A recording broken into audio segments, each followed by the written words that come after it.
Hi, I'm Professor Jennifer Martin of St. Thomas University School of Law. I'm going to talk today a little bit about synchronous or asynchronous and lessons, at least those learned by me from teaching during COVID. So, I want to talk to you a little bit about what I've done this spring and then what I'm going to be doing this summer. So, spring 2020, I was teaching secured transactions and payment systems. And then I had a small group of students who were working on appellate briefs for an amicus initiative. So I did my classes through Zoom with students online with me in real time in a synchronous class. So I tried to somewhat approximate what I do in the real classroom as much as I could. Now, this, of course, was a transition in the middle of the semester.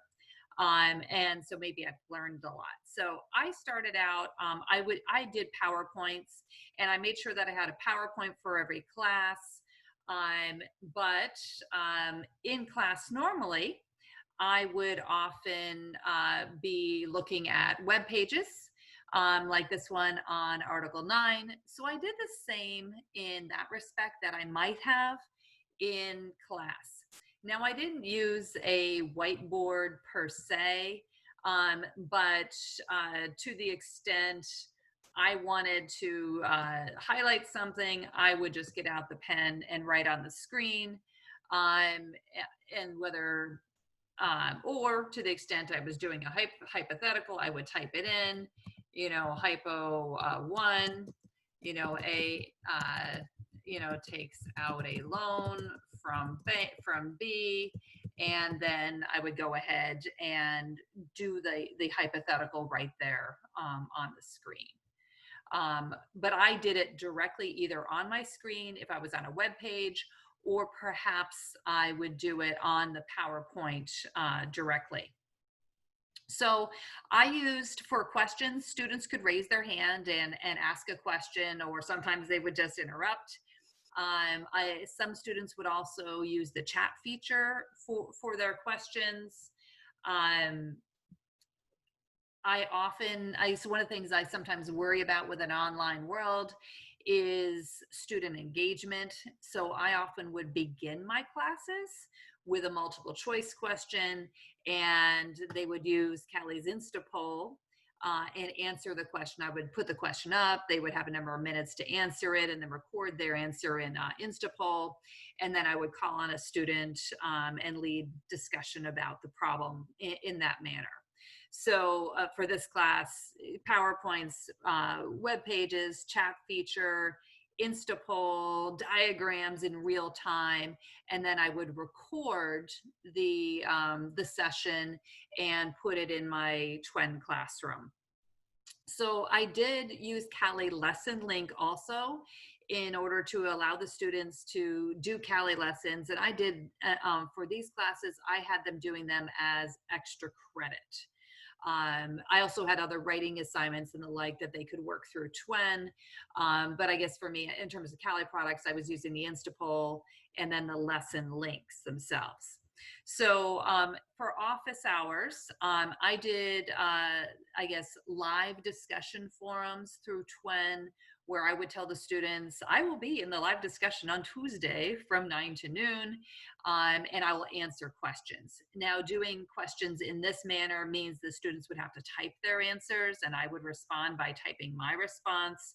So there's a limit to what you can do with the students in that type of discussion forum, but the transcripts would be recorded for other students to review. I'm not sure that the other students actually reviewed those. I also did office hours through Zoom. But I generally did those if there were 3 or 4 students who had questions. I would go ahead and set up Zoom office hours and send the link out to the whole class, so anybody who wanted to appear for the Q&A could, and then I would record it. typically for those sessions, I might have as many as 6 to 10 students who would appear and engage.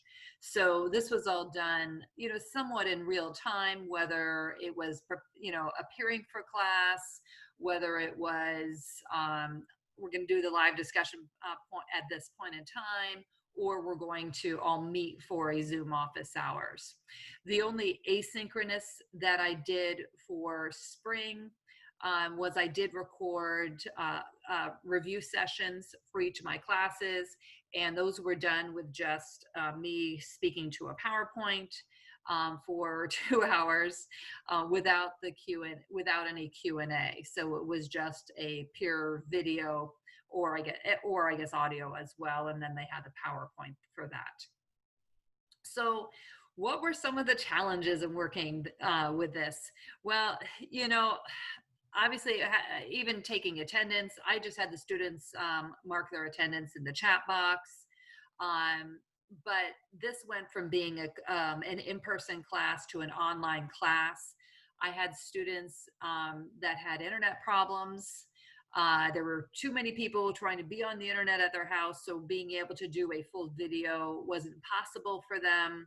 I had another student who, I guess there was construction in her neighborhood, so she couldn't actually vocally appear because it would be really, really noisy.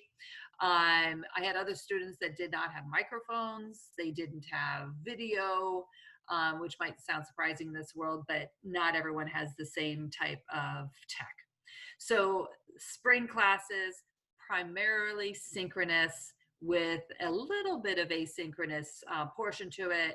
And I tried to make a lot of attempts to still call on people and engage students as much as I could. And they did fine on their final exams, which they did the multiple choice question through TWEN, and then they had an essay for 24 hours that was emailed through the registrar's office. So I found transitioning something in the middle of the semester is not the same as trying to plan for it. So this summer, I'm teaching business associations, which is a 4-credit course, and contracting in a crisis, which is a 1-credit skills course. And I've decided, since I knew these courses were going to be online, I wanted to plan a synchronous and an asynchronous portion to each of these courses.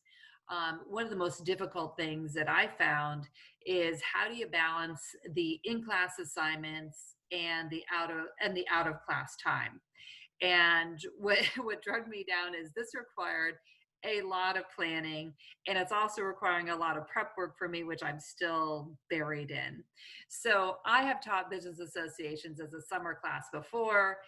It's 4 credits. You meet for 4 hours. I show up, we chat, I do PowerPoints and the like, and we go through the code. So I decided it's difficult to get the students engaged. I did tell them that the course would have both portions, asynchronous and synchronous, and that part of their grade was going to be for the final examination, part would be a midterm, and then part would be through class assignments. So for summer, I'm still going to do the live discussions. I've also got a TWEN discussion forum going that's not live, and I'll still do the Zoom office hours if I've got groups. So the biggest thing to plan is, I decided that to try a roughly 50-50 split on my in-class time versus the students on their own, or on their own learning. And so I set up the syllabus to take that into account, by topic, assigned readings, and then online assignments. So this course would have normally been scheduled to meet from 9 in the morning to 1 in the afternoon, twice a week. And now they're going to be meeting, instead, they're going to be meeting, I guess, half that. I'm hoping I'll meet from 9 to 11, but we'll see, since I haven't quite started yet. So what I did for this course is, I'm creating some new content. I've already recorded some of these videos. I did a video on introduction to business forms, and I did another video on agency law. And so that's part of the on their own portion of what they'll do for the first class session. And then to make sure they're actually watching these, I have a twin classroom, and they have to do certifications that they've watched the videos in their entirety. So each video is an assignment in twin, and they have to do a certification for each one. So in terms of, yes, I can certify that they've learned something, but I'm always worried about one's mind being engaged. And so I'm also using Cali's lesson link. So they have a lesson link for this course where I've put a whole bunch of Cali lessons that I plan that they're going to do. And so, for instance, for the first day of class, they're supposed to work the Cali lesson on authority, actual and apparent, and then liability to agents, of agents to third parties. And so I give them as many options to work those lessons as they want, but they have to earn at least a 75% in order to get the points. It's a very small amount of points. But my suspicion is they will do the Cali lessons because they'll want to get the points earned for the course. And of course, they have to work this through the Cali lesson. Now doing so that's part of their on their own learning. And so basically most of my video content is somewhere between 30 minutes to an hour in length. And so they may have one or two videos on a weekly basis. And then I'm also supplementing with some Cali lessons. And so I tried to balance what they're doing on their own with what I expect they'll do in the class sessions. So when they come to class, I'll answer questions about things they learned from the videos, and then we will discuss, I guess, material that wasn't in the videos, things that are still remaining, for instance. So this is requiring me to record videos, and I have recorded about 5 new videos of content, and I still have maybe 8 more to work on. So this is laborious in order of if you're going to create brand new content. So not all my content is brand new. And so one of the things that they are doing is I'm requiring the students to get a free ABA Business Law section membership. And so there is some good content created by others that I'm including as part of the course. And so one of those happens to be a program that the ABA has on Enron to Volkswagen, the importance of governance, culture, compliance, and ethics. And so they will do this program, and then we'll come to class and talk about the substance of ethics and the decisions that those who govern corporations actually make. And so, you know, sometimes I guess I could have students come to class and we could watch a video. Now we have a lot of the some content that might either be lectured on or that could be lectured on, or content by others that's actually now things that the students are going to engage in on their own. And of course it's backstopped with Cali lesson link. So so I guess there's in this a lot of new recordings of video content by me, using some video from other sources. I'll still have, when we do meet in class, I'll use some of the techniques that I've used in the past with the students. And then I'm using Twin as a portal to have all this content put together. So the students will be doing their certifications. Those are set up as assignments through Twin. Their Cali lesson link is separate. They'll do their midterm through Twin as well. And then of course the course videos and the course PowerPoints will all be in their Twin classroom. And so this course, hopefully we'll see, will be about half and half.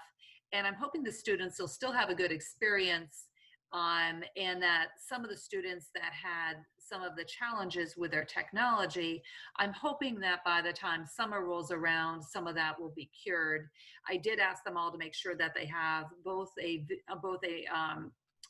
camera as well as a microphone available for the summer course, because I do plan on trying to engage people in discussions on the material that remains for the 2 hours that we of the class sessions that we'll be actually be participating in together. So this is what I've done in the spring, and this is what I'm planning for summer. I think it's a big challenge to go ahead and create new content if you want to do something asynchronous, if you don't already have a base of content out there. But I thought I could probably use some of the content in other ways, even if I wasn't teaching an online class. So I don't know if this has given you any ideas for your own teaching, but I'm enjoying doing some of the new stuff, and I look forward to talking to people about online teaching.